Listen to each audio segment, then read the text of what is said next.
Welcome to sociology classes. मैं हूं आपका दोस्त शिबू। आज हम डिस्कस करने वाले हैं एक बहुत ही इम्पॉर्टेंट टॉपिक जो है पैराडाइम शिफ्ट। पैराडाइम जो वर्ड है ये हम बहुत बार सुनते हैं, बुक्स में बहुत सारी जगहों पर लिखी होती है, लेकिन हमें इसका एग्जैक्ट मीनिंग पता नहीं होता है। इसके रिगार्डिंग हमें एग्जाम्पल्स नहीं मिलते हैं। इस वजह से इस कॉन्सेप्ट को हमें थोड़ा टफ लगता है। लेकिन आज के इस क्लास में मैं इसी चीज़ को थोड़ा सिंप्लीफाई करने की कोशिश करूंगा। हम यहाँ पर पहले देखेंगे कि पैराडाइम जो वर्ड है इसका मीनिंग क्या है, फिर देखेंगे पैराडाइम शिफ्ट का कॉन्सेप्ट। पैराडाइम शिफ्ट का कॉन्सेप्ट पहली बार थॉमस कुन ने दिया था। उन्होंने पैराडाइम शिफ्ट के बारे में क्या बात की थी ये देखेंगे। फिर देखेंगे फेजेस ऑफ पैराडाइम शिफ्ट के बारे में, और इसके साथ साथ कुछ एग्जाम्पल के द्वारा हम किस तरीके से पैराडाइम शिफ्ट को समझ सकते हैं हमारे सोसाइटी में या फिर सोशल थ्योरीज में, इसको भी थोड़ा डिस्क्राइब करने वाले हैं। तो आज का क्लास जो है ये बहुत ही इंपॉर्टेंट होने वाली है। आज का क्लास चलिए हम शुरू करते हैं। हम जब पैराडाइम वर्ड की बात करते हैं, ये एक पर्सपेक्टिव या फिर कोई भी एक पार्टिकुलर आइडिया है, जहाँ पर हम अगर कोई भी एक साइंटिफिक डिसिप्लिन की बात करें, उस डिसिप्लिन में एक थ्योरी, सिंगल थ्योरी या फिर कुछ सेट ऑफ थ्योरीज डोमिनेट करते हैं किसी भी एक पार्टिकुलर टाइम पीरियड पर। जो भी थ्योरी या फिर कुछ सेट ऑफ थ्योरीज जहाँ पर जिस टाइम पीरियड पर डोमिनेट करेंगे, हम उसको कहेंगे पैराडाइम। अब अगर एग्जाम्पल के तौर पर ले, जो हम अगर हमारी एकदम पुराने टाइम पीरियड की बात करें तो वहाँ पर जो लोगों का सोचना था कि हमारा जो अर्थ है ये स्टेबल है और उसके इर्द गिर्द हमारा सूरज घूमता है। लेकिन धीरे धीरे जो हमारा साइंटिफिक नॉलेज जितना ज़्यादा एक्सपांड हुआ, तब हम जाकर देखते हैं कि नहीं, ऐसा नहीं है, ये जो थ्योरी है ये गलत है, और जो सूरज है वो एक जगह पर स्टिल है और हमारा जो ये अर्थ है ये उसके इर्द गिर्द घूमता है। यानी कि जो नॉलेज है वो चेंज होता है। इसी को हम कहते हैं पैराडाइम। एक टाइम पीरियड पर जो भी चीज़ें डोमिनेट करती है, जो भी थ्योरीज डोमिनेट करती, उसको हम कहते हैं पैराडाइम। अब इसी पैराडाइम में जब हम बदलाव देखते हैं तब उसको कहा जाता है पैराडाइम शिफ्ट। पैराडाइम शिफ्ट जो वर्ड है इसको पहली बार दिया था थॉमस कुन ने। उन्होंने अपनी book the structure of scientific revolutions में ये पैराडाइम शिफ्ट का कॉन्सेप्ट उन्होंने डेवलप किया था। उनका कहना था, जब हम साइंस की बात करें, साइंस में जो भी डेवलपमेंट्स हो रही है या फिर कोई भी एक डिसिप्लिन हो, उसमें जो भी डेवलपमेंट होगा वो धीरे धीरे टाइम टू टाइम नहीं होगा। यहाँ पर कुछ ऐसा थ्योरीज होंगी जो अचानक से आएंगी और जो भी डिसिप्लिन का फेस है वो बदल देगी। जैसे ही हमने अभी बात की है कि दुनिया, पहले हम सोचते थे कि जो हमारा दुनिया है यानी कि जो अर्थ है वो स्टील है और सूरज इसके इर्द गिर्द घूमती थी। इसी सोच में ही बाकी जो थ्योरीज है वो काम कर रही थी। लेकिन जब ये चीज़ चेंज हो गई, इसमें इस थ्योरी में बदलाव आ गया और लोगों ने प्रूफ कर दी कि ये जो सूरज है वो स्थिर है और उसके इर्द गिर्द हमारी ये अर्थ घूम रही है, तब बाकी सारे थ्योरीज भी बदल गए हैं। लोगों का सोच भी बदल गया, लोगों का साइंटिफिक नॉलेज में भी बदलाव आने लगा, राइटिंग्स में भी बदलाव आने लगा। इसी को हम कहते हैं पैराडाइम शिफ्ट। यानी कि एक थ्योरी से जब दूसरी थ्योरी में हम जाते हैं, इसको पैराडाइम शिफ्ट कहा जाता है। और थॉमस कुन के हिसाब से ये एक ग्रेजुअल प्रोसेस नहीं है, यानी कि धीरे धीरे बदलाव आती है, ऐसा नहीं है। यहाँ पर अचानक से एक ऐसा थ्योरी आता है जो हमारे डिसिप्लिन को ही बदल के रख देती है। इसी चीज़ को थॉमस कुन ने पैराडाइम शिफ्ट कहा है।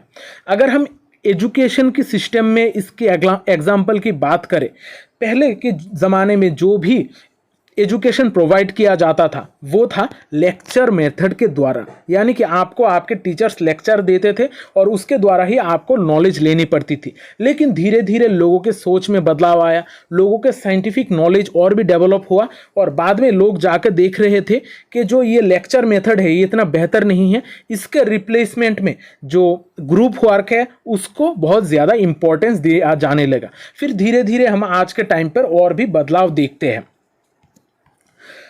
अब ये जो पैराडाइम शिफ्ट का कॉन्सेप्ट है, इस पैराडाइम शिफ्ट का कॉन्सेप्ट को पहली बार दिया था थॉमस कुन ने। उन्होंने अपनी book the structure of scientific revolutions जो उन्होंने 1962 में लिखी थी, वहाँ पर पैराडाइम शिफ्ट की कॉन्सेप्ट दी थी। ये बुक बहुत इंपॉर्टेंट है जब आप डेस्क्रिप्टिव टाइप आंसर्स लिख रहे हो, खासकर इग्नो में आप लोग बुक्स और जो थिंकर्स हैं उनके नाम जितना ज़्यादा अटैच करोगे आपको उतना ज़्यादा मार्क मिलेगा। और साथ ही साथ बहुत सारे एमसीक्यू बेस्ड क्वेश्चंस में ये क्वेश्चन पूछा जा चुका है कि थॉमस कुन का बुक का नाम क्या है। यहाँ पर आप लोग अगर ध्यान दोगे तो उनका बुक का नाम है the structure of scientific revolutions, यानी कि हमारे साइंस में किस तरीके का रिवोल्यूशन आ रहा है, रिवोल्यूशन किस तरीके से आ रहा है, अचानक से आ रही है कि धीरे धीरे आ रहा है, इन सारे चीज़ों के ऊपर उन्होंने इस बुक में फोकस किया था और इसी बुक में उन्होंने पैराडाइम शिफ्ट का कॉन्सेप्ट दिया था। अब थॉमस कुन का कहना है ये जो साइंस है या फिर सोशल साइंसेस है, इसमें जो भी बदलाव आते हैं ये कुछ फेजेस से होकर गुजरते हैं। उनके हिसाब से ये जो पैराडाइम शिफ्ट का कॉन्सेप्ट आ रहा है ये 3 फेजेस में आ रहा है। पहला है प्री साइंटिफिक फेज, फिर नॉर्मल साइंस और पैराडाइम शिफ्ट। अब ये 3 फेजेस को हम थोड़ा अच्छी तरीके से समझने की कोशिश करते हैं। पहला जो फेज है वो है pre scientific phase. Pre scientific phase ऐसा फेज है जहाँ पर जो थ्योरीज है वो इतना ज़्यादा एस्टैब्लिश नहीं थी, लोगों के बीच में इतना ज़्यादा साइंटिफिक नॉलेज भी नहीं था। इस वजह से कोई भी एक थ्योरी कभी भी डोमिनेट नहीं कर रहा था और बहुत सारे नॉलेज को हम एक साथ इकट्ठा करके यूज़ कर रहे थे। फिर धीरे धीरे हमारे लोगों के बीच में जब साइंटिफिक नॉलेज डेवलप होने लगा, लोग थ्योरीज एस्टैब्लिश करने लगे, तब हमारा फेज आता है नॉर्मल साइंस का। इस नॉर्मल साइंस के फेज में कुछ थ्योरीज को एस्टैब्लिश किया जाता है और कोई भी एक सिंगल थ्योरी या फिर कुछ सेट ऑफ थ्योरीज डोमिनेट करते हैं एक पर्टिकुलर टाइम पीरियड पर। उसको ही थॉमस कुन ने पैराडाइम कहा था और यही है होता है हमारा नॉर्मल साइंस का फेज जहाँ पर एक थ्योरी डोमिनेट करता है।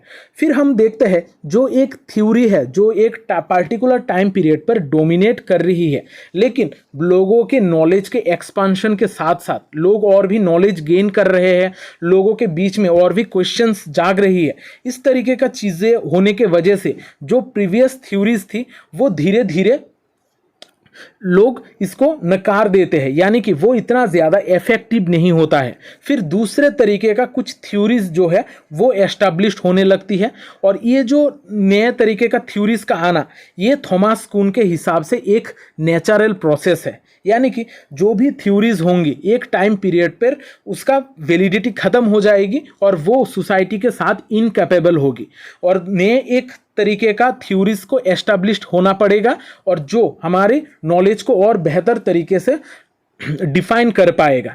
इसी को हम कहते हैं थर्ड फेज, जहाँ पर पैराडाइम शिफ्ट हम देखते हैं, यानी कि प्री साइंटिफिक फेज में कोई भी थ्योरी नहीं होगा, नॉर्मल साइंस के फेज में एक ऐसा या थ्योरी होगा जो वहाँ पर डोमिनेट करेगा और फिर पैराडाइम शिफ्ट में जो डोमिनेट कर रहा है थ्योरी उसको रिप्लेस करके और एक थ्योरी आएगा। अब इसको हम एक एग्जाम्पल के द्वारा समझते हैं।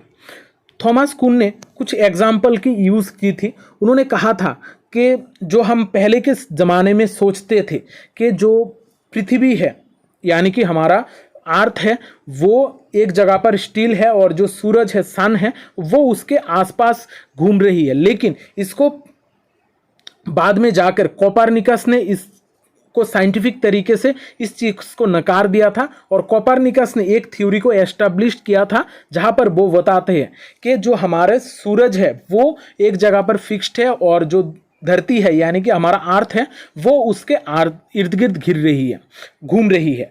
यहाँ पर कोपरनिकस ने साइंटिफिक डाटा के ऊपर बेस करके, साइंटिफिक नॉलेज के ऊपर बेस करके उन्होंने उस थ्योरी को एस्टैब्लिश किया था। यहाँ पर हम पैराडाइम शिफ्ट देखते हैं और साथ ही साथ लोगों में जो जिस तरीके का थ्योरीज लोग पहले बना रहे थे उसमें भी बदलाव देखते हैं। यहाँ पर ये जो शिफ्ट है ये अचानक से आ रही है, यानी कि कोपरनिकस ने जो थ्योरी बनाया था इसके बेस करके बाकी सारे लोगों का थ्योरीज में बदलाव आ रहे थे, राइटिंग्स में भी बदलाव आ रहे थे। यानी कि पैराडाइम शिफ्ट के वजह से जो कॉन्सेप्ट्स है किसी भी एक डिसिप्लिन में उसमें बदलाव देखे जाते हैं और लोगों के पर्सपेक्टिव में भी नए तरीके का चेंजेस हम देखते हैं। यहाँ पर थॉमस कुन ने और एक एग्जाम्पल का यूज़ किया था। जब हम ग्रेविटी की बात करते हैं, पहले के टाइम पर न्यूटन का थ्योरी ऑफ ग्रेविटी बहुत ज़्यादा पॉपुलर था और लोग इसके द्वारा ही सारे चीज़ों को समझाते थे। लेकिन धीरे धीरे देखा गया है कि इसमें भी कुछ दिक्कतें हैं और बाद में इसी न्यूटन्स थ्योरी ऑफ ग्रेविटी को रिप्लेस कर दिया है आइंस्टाइन्स थ्योरी ऑफ रिलेटिविटी ने। फिर बाद में हम देखेंगे कि ये जो आइंस्टाइन का थ्योरी ऑफ रिलेटिविटी है इसको भी रिप्लेस कर देगा और कोई एक थ्योरी, यानी कि यहाँ पर हमारा पैराडाइम शिफ्ट बार बार चलता रहेगा और नया एक थ्योरी डोमिनेट करता जाएगा।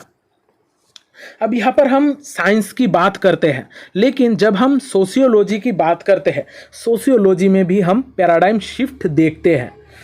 यहाँ पर जब हम सोशियोलॉजी यानी कि हमारी सोसाइटी की अलग अलग थ्योरीज की बात करते हैं, पहले के ज़माने में जो नॉलेज था वहाँ पर हम देखते हैं कि लोग ज़्यादातर रिलीजन के द्वारा अफेक्टेड होते हैं, यानी कि रिलीजन जिस तरीके का बात बताएगा उसी को लोग फॉलो करते थे।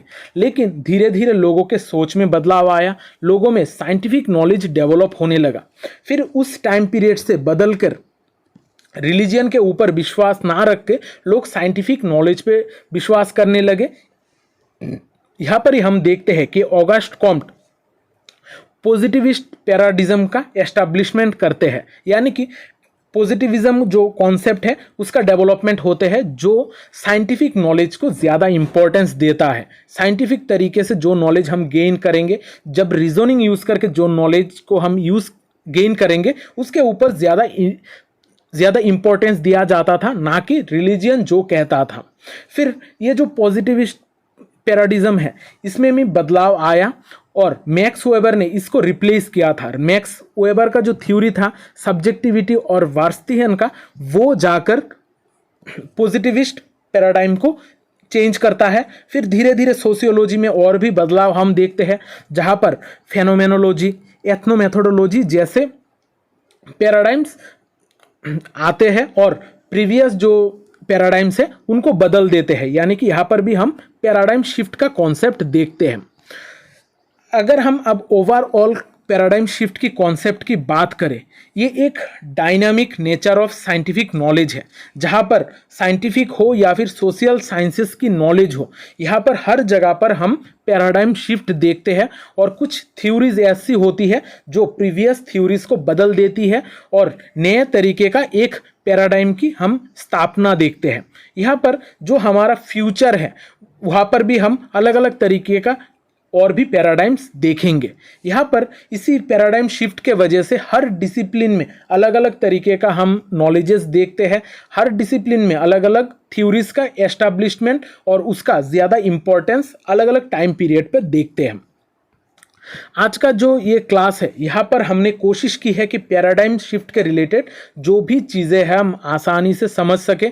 आशा करता हूँ आपने ये सारी चीज़ें अच्छी तरीके से समझी है। अगर फिर भी कोई दिक्कत आ रही है तो यहाँ पर आप लोग जो भी नोट्स है इनको थोड़ा रीड कर लीजिएगा और साथ ही साथ अगर इससे भी ज़्यादा प्रॉब्लम हो तो आप लोग कॉमेंट सेक्शन के को ज़रूर लिखना। और अगर क्लास अच्छा लगा है फिर भी बताना और वीडियो को लाइक और शेयर ज़रूर करना, क्योंकि शेयरिंग इज़ केयरिंग। मिलते हैं अगली क्लास में, तब तक अच्छे रहिए, स्वस्थ रहिए और लोगों में प्यार बांटते रहिए। जय हिंद।